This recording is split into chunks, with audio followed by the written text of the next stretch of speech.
నమస్తే గరం గరం వార్తలకు స్వాగతం. ఇయాల కూడా మీకోసం చాలా వార్తలు పట్టుకొచ్చినాం. ముందుగల హెడ్లైన్. ఫిక్సింగ్ మ్యాచ్ అంటున్న రోజా. ఇదంతా ముందే చంద్రబాబు నాయుడుతో match fixing. Fire the fire అంటున్న పాల్. మేమేమైనా గాజులు వేసుకొని ఉన్నావా? జగనన్న పాటలకు జోరుగా డాన్సులు. సంతోషపడుతున్నారు స్టార్ క్యాంపెయినర్లు. కేసీఆర్ టూర్ లో దొంగలు జేబులకెంచి తీసిరు డబ్బులు. ఒంటి నిండా బంగారం ఎంకనను చేసుకున్నాడు దర్శనం.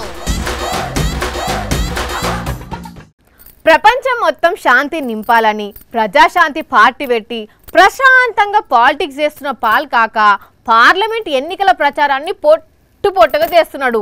పగలబడి నవ్విస్తున్నాడు. తప్పే ఉంది. సీరియస్ మ్యాటర్ ని జోక్ చేస్తుండు, జోక్స్ ను సీరియస్ చేస్తుండు. చూస్తున్నాం కదా. మరి అలా ఎవరి గురించి చెప్తాడో ఏం మాట్లాడతాడో చూద్దాం. పాల్ గారు ఏమో పరిశాన్లో ఉన్నారు. ఏంది సార్? చేతులు ఎరగొడతారా? నా కాలు ఎరగొడతారా? ప్రపంచాన్ని దడదడలాడించే మిమ్మలను కాళ్ళు చేతులు ఇరగొట్టి కూసబెట్టిర్రా? ఎవరు సార్?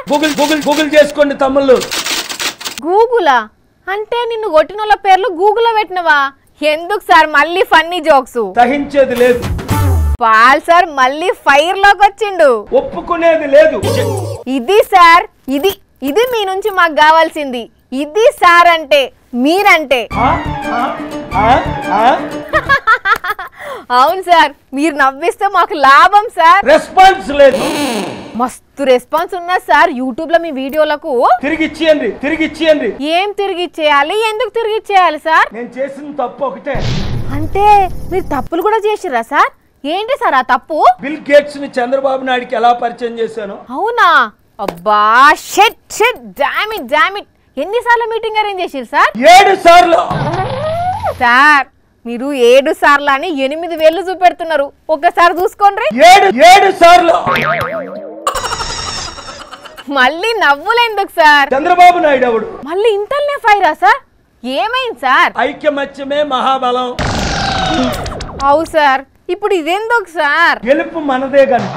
ఓహో, మీరు గెలిచినట్టు ఊహించుకుంటున్నారా? మేమేమైనా గాజులు వేసుకొని ఉన్నావా? వామో వద్దులేండి సార్, మళ్ళీ సీరియస్ అవుతున్నారు. ఇక ఉంటా నేను. Thank you very much. చాలా శుభదినం. పంచపాండవులు అంటే నాకు తెలియదా? మంచం కోలలాగా ముగ్గురు అని 2 వేలు చూపించిందట వెనకటికి ఒక మేధావి. జనసేన సీట్ల లెక్క కూడా గట్లనే ఉన్నది. 60-70 సీట్లు అడుగుతాడు అనుకుంటే 23 సీట్లకే ఒప్పుకొని అందులో మళ్ళీ 3 రిటర్న్ ఇచ్చి ఇప్పుడు 21 సీట్లకే ఫిక్స్ అయిపోయాడు అని పవన్ కళ్యాణ్కి చురుకలంటించింది రోజా. ఆయన పార్టీ పెట్టడం వెనకాల ఉన్న సీక్రెట్ కూడా బయట పెట్టింది. మేడం, చంద్రబాబు మాటలు వింటున్నారా? చంద్రబాబు నాయుడే కాదండి, చంద్రబాబు నాయుడు స్క్రిప్ట్ తో ఏ పార్టీ పని చేస్తుంది అనేది అందరికి అర్థమైపోయింది. అందరికి ఒకటే స్క్రిప్టా? ఆ ఒక్క స్క్రిప్ట్ చూసుకుంటా ఎంతమంది మాట్లాడుతున్నారు మేడం? కాంగ్రెస్ పార్టీ తరఫున షర్మిల గారు వచ్చి కూడా సేమ్ స్క్రిప్ట్ మాట్లాడింది. అలాగే యోగళం అంటూ లోకేష్ వచ్చాడు, సేమ్ స్క్రిప్ట్ మాట్లాడారు. అండ్ బీజేపీ వాళ్ళు తిరుపతికి చెందిన భానుప్రకాష్ వచ్చాడు, అతను సేమ్ స్క్రిప్ట్. అయ్యో, మరి గంత కక్కుర్తైతే ఎట్లా? పవన్ కు స్క్రిప్ట్ రైటర్ ఉండనే ఉన్నాడు. ఆ మిగిలిన 2 పార్టీలకు కూడా చెరో స్క్రిప్ట్ రైటర్ ను సెట్ చేయొచ్చు కదా. ఫిలిం ఇండస్ట్రీలో ఎంక్వైరీ చేస్తే మస్తు మంది దొరుకుతారు. సరే, వాళ్ళ స్క్రిప్ట్ వాళ్ళ ఇష్టం. కానీ పవన్ కళ్యాణ్ పరిస్థితి ఏంది మేడం? పవన్ కళ్యాణ్ కి ఎలక్షన్ లో నించోవాలి, గెలవాలి, ప్రజలకు మంచి చేయాలన్న ఆలోచన ఎప్పుడూ లేదు. ఆ ఆలోచన లేకపోతే మరి పార్టీ ఎందుకు పెట్టినట్టు? పార్టీ పెట్టాడు ప్యాకేజీ కోసం. ప్రతిసారి ఆ ప్యాకేజ్ కమ్ముడు పోతున్నాడు. ఏం ప్యాకేజీనో ఏందో గానీ పోయినసారి 2 నియోజకవర్గాల పోటీ చేసి ఓడిపోయిండు. ఈసారి ఎట్లుంటది మేడం? ఈసారి కూడా మీరు చూస్తే 24 సీట్లు అన్నాడు, మళ్ళీ 3 సీట్లు ఇచ్చాడు, 21 సీట్ అన్నారు. ఆ 21 సీట్లనన్నా జనసేన క్యాండిడేట్లు పోటీ చేస్తున్నారా లేదా? దాంట్లో 11 సీట్లు టీడీపీలో ఎవరికైతే సీట్లు రాలేదో వాళ్ళే జనసేనలో చేరి నించోవటం మనం గమనించాలి. మా ఏం ప్లాన్ వేసిండు చంద్రబాబు. మెల్లమెల్లగా మొత్తం జనసేన పార్టీనే కబ్జా పెట్టిండు కదా. ఇదంతా ముందే చంద్రబాబు నాయుడుతో మ్యాచ్ ఫిక్సింగ్. ఇద్దరు కలిసి పాపం ఇన్నేళ్ల నుంచి కష్టపడుతున్న జన సైనికులను అడ్డంగా మోసం చేస్తున్నారు. వాళ్ళను జెండాలు మోసే కూలీల లెక్క చూస్తున్నారు. ఆ విషయం ఇప్పటికే జన సైనికులు అని చెప్పే కూలీలందరూ గుర్తించాలి. ఇప్పటికీ కొందరు జన సైనికులకు చంద్రబాబు చేసిన స్కెచ్ గురించి తెలియదు. సరే గాని ఎండల తిరుక్కుంటూ ప్రచారం చేస్తున్నట్టున్నారు మేడం. ఎండలు మండుతున్నాయి, జర పైలమా. ఇప్పుడు ఎన్నికల ప్రచారం జోరుగా నడుస్తుంది కదా. ప్రచార రథాలు ఊరూరా తిరుగుతున్నాయి. ఏ పార్టీకి సంబంధించిన పాటలు ఆ పార్టీ వాళ్ళు వేసుకొని గల్లీ గల్లీన తిరుగుతున్నారు. అయితే అట్లా ఓ వైసీపీ ప్రచార రథం కూడా ఒకటి తిరుగుతుంటే జగనన్న పాట విన్న ఇంగో గీ అవ్వ ఎంత హుషారుగా డాన్స్ చేస్తుందో చూడుర్రి.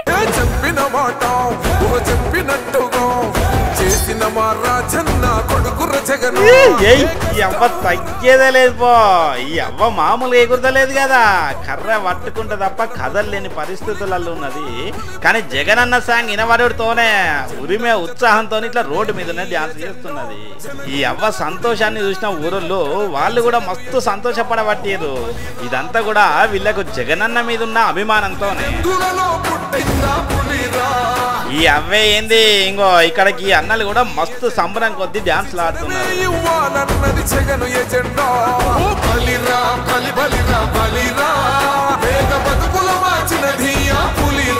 ఇక ఒంగోలునైతే జగనన్న పాటకు గ్రూప్ డాన్స్ చేసారు కదా అని అంటే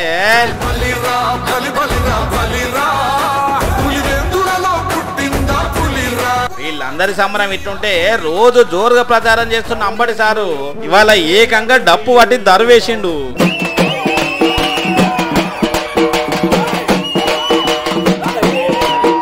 ఇట్లా జగనన్న స్టార్ క్యాంపెయినర్ల జోషు మామూలుగా లేదు.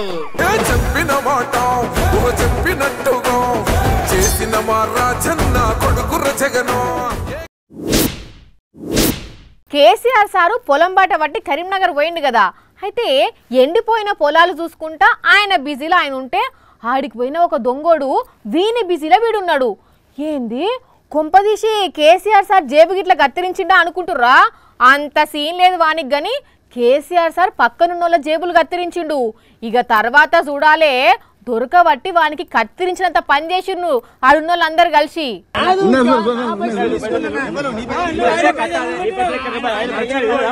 కాదు నా పైసలే అని కూని రాగాలు తీస్తున్నాంగో వీడే పక్కా లోకల్ దొంగ.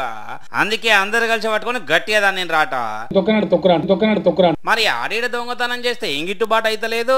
అదే పొలిటికల్ లీడర్ల జేబులను అయితే మంచిగా కట్టలే ఉంటాయి అనుకున్నాడో ఏమో గానీ కేసీఆర్ సార్ కరీంనగర్ వచ్చి పొలాలు పరిశీలిస్తుంటే ఆయన అంటున్న జేబులను వీడు పరిశీలించినట్టున్నాడు.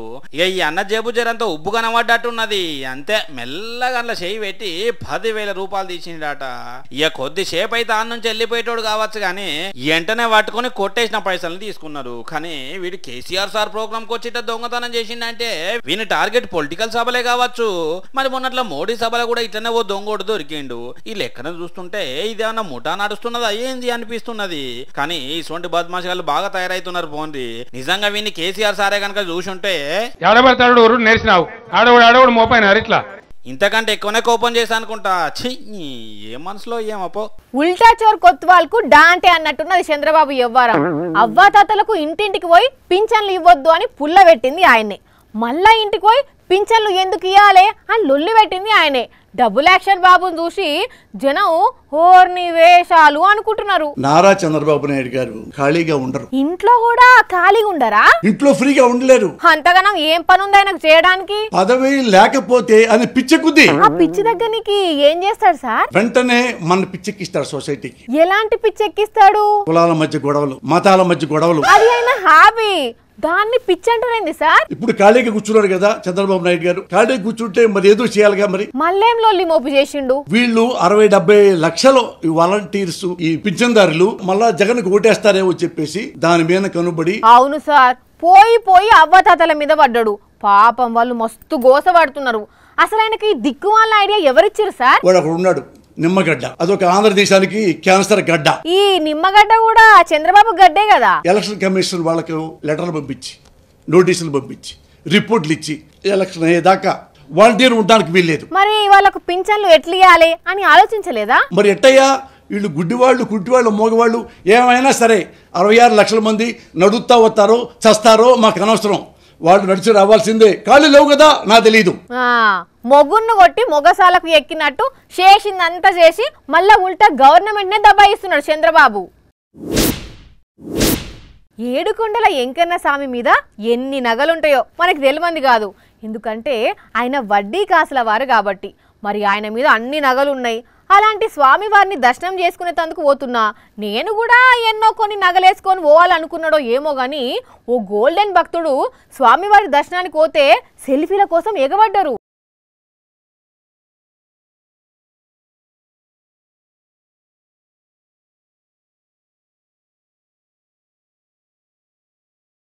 పెద్ద గోల్స్ లో చేతులకు బ్రాస్లెట్స్ కడియంలు ఇక ఒక్కో ఏలుకైతే ఒక్కో పెద్ద పెద్ద ఉంగరం మొత్తం మనిషి బంగారం లెక్కన దగ మెరుస్తున్నాడు పో. ఇంకా మగోళ్ళు మెడకు చేతులకు తప్ప ఎక్కడ బంగారం వేసుకోరు కాబట్టి ఇంతటితో ఆగినట్టున్నాడు. లేకపోతేనా ఇంకో కిలో బంగారాన్ని కూడా వేసుకున్న తట్టే ఉన్నాడు.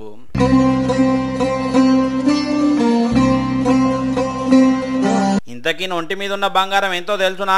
10 గ్రాములో 100 గ్రాములో 1000 గ్రాములో కాదు, 3,000 గ్రాముల మీదనే ఉన్నది. ఈయన పేరు సాంబశివరావు, గుంటూరు జిల్లా మంగళగిరి.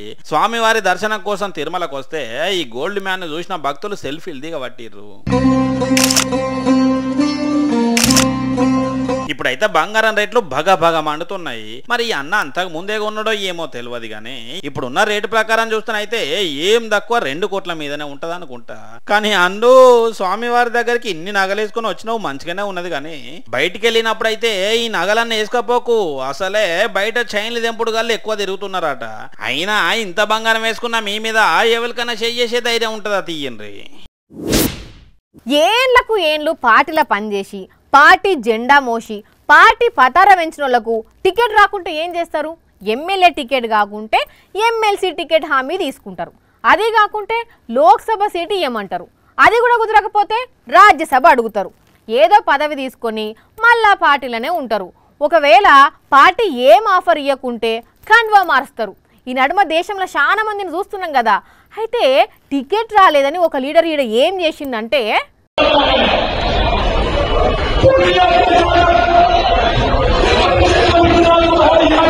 అయ్యో ఊకోండ్రి సారు ఊకోండ్రి, ప్లీజ్ ఏడవకుండ్రి.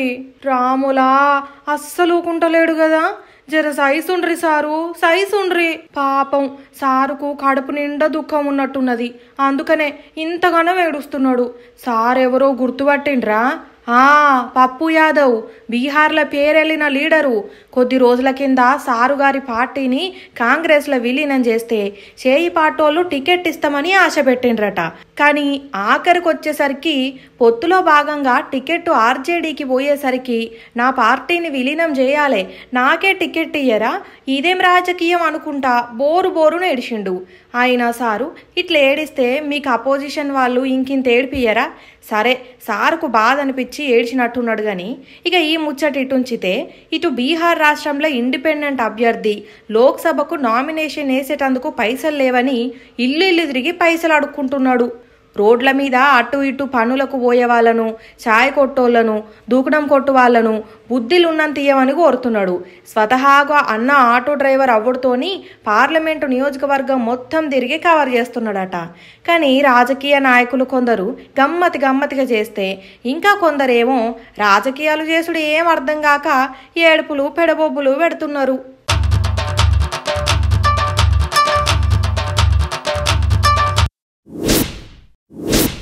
రోడ్డు దాటుతున్నప్పుడు, రైలు పట్టాలు దాటుతున్నప్పుడు ఎవరైనా ఏం చేస్తారు? 1కి 2-3 మాటలు అటు ఇటు చూసి దాటుతారు. ఆ 2 సెకండ్ల సేపు ఏం రాకుంటే అంత మంచిగానే ఉంటుంది. కానీ సడన్గా ఏదైనా వచ్చినప్పుడే అంత ఆగం కథ అవుతుంది. ఈ నడుమ కొన్ని యాక్సిడెంట్లు చూసినాం కదా. అయితే ఇక్కడ ఏమైందంటే,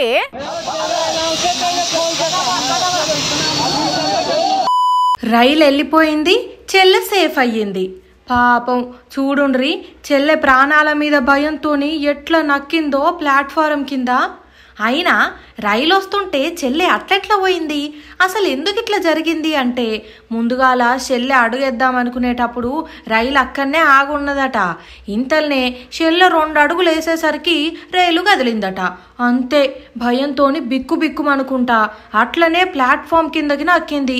బీహార్ రాష్ట్రంలో జరిగింది ముచ్చట. అమ్మా నాయనలు పైసలు ఇస్తే చెప్పులు కొనుక్కునేటందుకు బయటికి వెళ్ళిందట. అంతే, పక్కనెవలో పెద్దోళ్ళు లేకుండేసరికి ఇంత పని అయింది. ఎన్నంటే ఏంది, చెల్లె ప్రాణాలతోని బయటపడ్డది. కానీ ఓ అమ్మలక్కలు, అన్నలు చిన్నపిల్లలకు జర ఇసోంటి పనులు చెప్పకుండ్రి, జరంత ఎక్కువ గ్యావ తెలిసినాక బయటికి పంపుండ్రి. ఏమంటున్నావు? ఆదిలాబాద్ అడవిలో దొంగ పోలీస్ ఆట నడుస్తుంది. 6 బృందాలు అడవిని జల్లెడబడుతున్నాయి. అందరు కలిసి చెట్టు పుట్ట గాలిస్తున్నారు. జాగా కనిపెట్టేందుకు పైనుంచి డ్రోన్లు తిప్పుతున్నారు. ఇంతగానం కుంబింగ్ చేస్తుర్రంటే ఏ అడవి దొంగ కోసమో అంతర్జాతీయ టెర్రరిస్ట్ కోసమో అనుకునేరు. అదేం కాదు, వాళ్ళు ఎతుకుతుంది ఓ మదగజం కోసం. ఆగో అక్కడ కనిపిస్తున్నది కదా, అదే 2-3 దినాల సంధి ఆ ఏనుగే ఊరి మీద పడి ఆగమాగం చేస్తున్నది. ఇప్పుడు దానికోసం 30 మంది ట్రాకింగ్ సిబ్బంది అనుకులాడుతున్నారు. ఎట్లనన్నా చేసి దాన్ని తెలంగాణ బార్డర్ దాటిస్తే పీడా పోతుందని అటవీ శాఖ ఆఫీసర్లు ప్లాన్లు చేస్తున్నారు.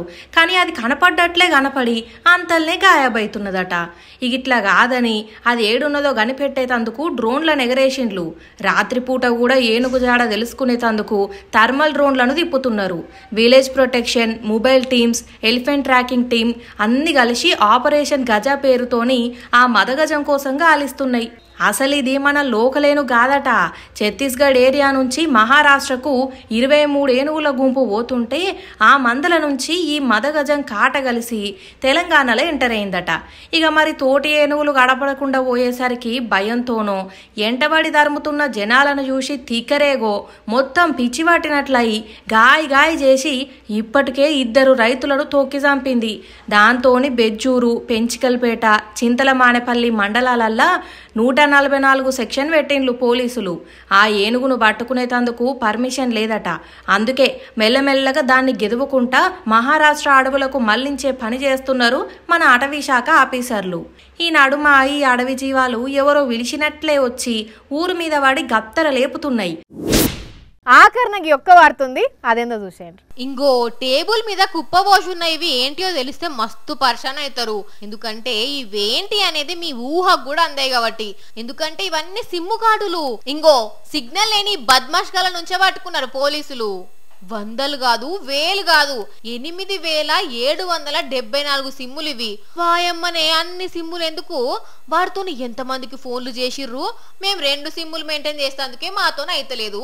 ఆ సొంటిది వీళ్ళు గిన్ని సిమ్ములు ఎట్లా మెయింటైన్ చేసిర్రు? ఎందుకు మెయింటైన్ చేసిర్రు అంటే వీళ్ళు సైబర్ నేరగాళ్ళు. ఒక సిమ్ముతోని ఓపెన్ చేసుడు, అది అయిపోవడంతోనే ఆ నెంబర్ పక్కకేసి మళ్ళా సిమ్ముతోని మళ్ళీ ఓపెన్ చేసుడు. ఇదే కథ వీళ్ళది. బీహార్ రాష్ట్రం గోపాల్గంజ్ జిల్లాల పోలీసులు చెక్కింగ్ చేస్తుంటే 3 దగ్గర ఈ సిమ్ములు దొరికినాయి. అట్లనే 18,800 నేపాలీ కరెన్సీని, ఒక కారును, 5 ఫోన్లను స్వాధీనం చేసుకున్నారు. కానీ వీళ్ళ సిమ్ములు ఇరిగిపోను, వీళ్ళ సిమ్ములకు సిగ్నల్ రాకపోను, వీళ్ళ ఫోన్లకు ఇంటర్నెట్ నుంచి ఇరుగమర్గ వైరస్ రాను. అన్ని దొంగ కథలు పడతారు, ఇట్లా దొరికిపోతారు. ఇప్పుడు బాగా అయింది. చూసిరు కదా, ఇవి వాటి గరం గరం వార్తలు. మళ్ళొచ్చే ఎపిసోడ్లో ఇంకిన్ని గరం గరం వార్తలతోని కలుద్దాం. అప్పటి వరకు ఏం చేయనో తెలుసు కదా. ఎస్, చూస్తూనే ఉంటుండ్రి తెలుగువారి మనస్సాక్షి, సాక్షి టీవీ. టాటా.